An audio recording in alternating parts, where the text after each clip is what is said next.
दोस्तों, सोचिए, अगर आपका सबसे करीबी मित्र आपका भरोसा तोड़ दे और चोरी की योजना बनाए।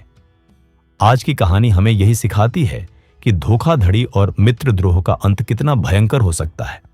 कहानी का नाम है मित्रद्रोह का फल।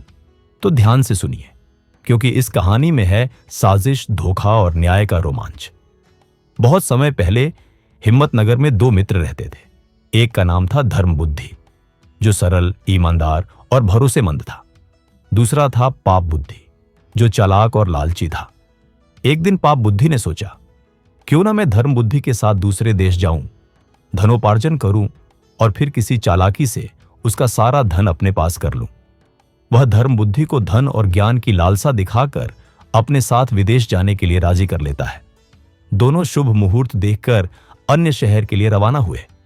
वहां उन्होंने अपना माल बेचा और खूब धनोपार्जन किया। प्रसन्न मन से वे गांव लौटने लगे। गांव के निकट पहुंचते ही पाप बुद्धि ने कहा, धर्म बुद्धि, सारा धन साथ लेकर चलना ठीक नहीं है। लोग ईर्ष्या करेंगे, कोई चोर इसे चुरा सकता है। आइए कुछ धन जंगल में सुरक्षित स्थान पर छुपा दें। सीधे साधे धर्म बुद्धि ने बिना किसी संदेह के सहमति दे दी। दोनों ने गड्ढे खोदकर धन छुपा दिया और घर लौट आए। लेकिन रात को ही पाप बुद्धि ने सारा धन चोरी कर लिया। कुछ दिनों बाद धर्म बुद्धि ने धन की आवश्यकता बताकर पाप बुद्धि से साथ चलने को कहा। पाप बुद्धि ने जब धन निकालने गया तो गड्ढे में कुछ भी नहीं मिला।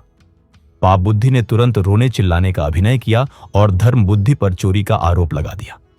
दोनों न्यायाधीश के सामने पहुंचे। न्यायाधीश ने दिव्य परीक्षा का आदेश दिया। दोनों को बारी बारी से जलती हुई आग में हाथ डालना था। पाप बुद्धि ने विरोध किया और कहा, वन देवता गवाही देंगे। न्यायाधीश ने सहमति दी। पाप बुद्धि ने अपने पिता को खोखले पेड़ में बैठा दिया, लेकिन तभी धर्म बुद्धि ने पेड़ के नीचे आग लगा दी। पेड़ जलने लगा और पाप बुद्धि का पिता भी झुलस गया। थोड़ी देर में पिता ने सच बोल दिया, धन चोरी पाप बुद्धि ने की थी।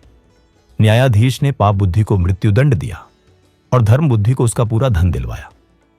तो दोस्तों, कहानी से यही सीख मिलती है, मनुष्य को हमेशा उपाय और सतर्कता दोनों पर ध्यान देना चाहिए।